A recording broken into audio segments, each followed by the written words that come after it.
રક્ષણનો સંદેશ આપતા હજીરા વિસ્તારના મોરા ગામમાં એક અનોખી અને સ્વચ્છ હોળીનું આયોજન કરવામાં આવ્યું હતું।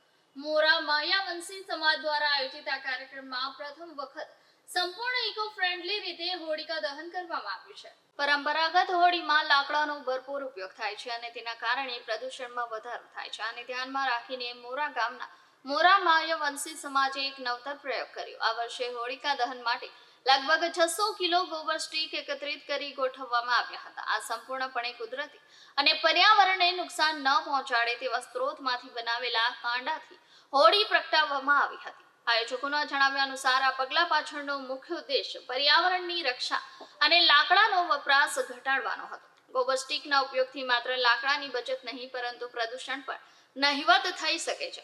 આ નવતર પહેલને કારણે હોળીની ઉજવણી પર્યાવરણ પ્રેમીઓ માટે એક ઉદાહરણ બની છે। આપનું નામ?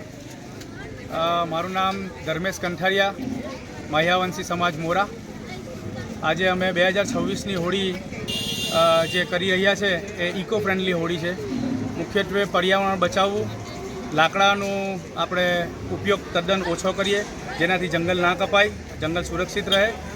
અને આ ગોબર સ્ટીકનું જે હોળીનું આયોજન કર્યું છે એ આ પહેલી વખત છે। આખા હજીરા વિસ્તારની અંદર હોળીનું દરેક જગ્યા ઉપર આયોજન થતું હશે, પણ એ લાકડાથી થતું છે કે કોઈ બીજી વસ્તુથી થતું હશે, પણ આ જે સ્ટીક છે, ગોબર સ્ટીક, એ પહેલી વખત આખા વિસ્તારની અંદર કરવામાં આવે છે। આનાથી 5 વર્ષ પહેલાં અમે છાણાના ઉપલા જે કહેવાય એનાથી કરતા હતા, અને આ વખત જે ગોબર સ્ટીક એનાથી કરીએ છીએ। આમ માયાવંશી સમાજ લગભગ 40 વર્ષથી મોરા ગામની અંદર સમાજના હિત માટે કાર્ય કરે છે, અને આ પણ એક સાર્વજનિક હોળીનો તહેવાર છે।